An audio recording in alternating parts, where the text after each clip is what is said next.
With Nick and Jackie and Rodney's More FM, our resident lawyer Richard Worker is back again. Thank you so much for coming in, Richard. Nice to see you, Nick. Likewise, buddy. Based in Silverdale, thelegalteam.co.nz. If you've got any questions or any legal advice that you want to seek there, but if you want us to put a question to Richard, just send us an email to rodney@morefm.co.nz, like this next person did. And gosh, this is an interesting one. My parents gave my partner and I money to buy a house. It's a lot of money.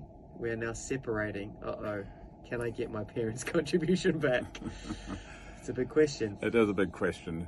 The key to this question is the word gave. Okay. Here in this question. Yes.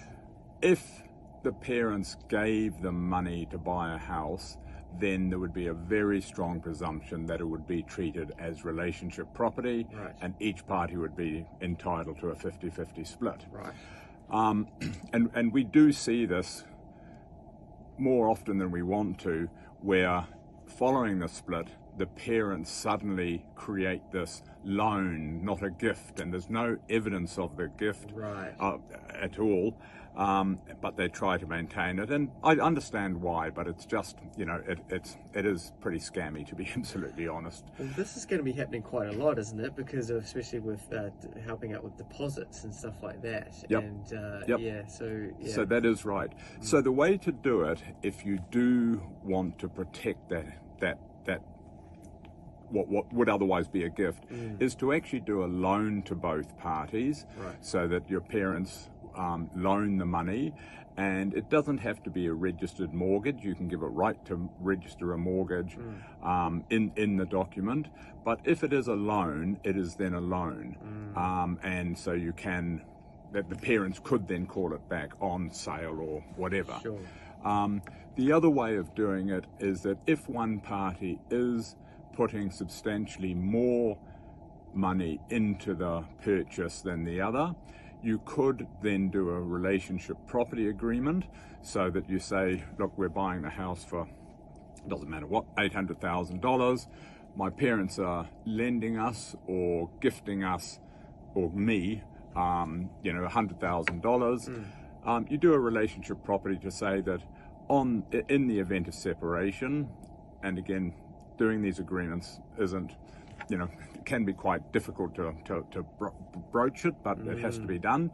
In the relationship property agreement, you would say that if we split up, I would get the $100,000 that my parents had given me.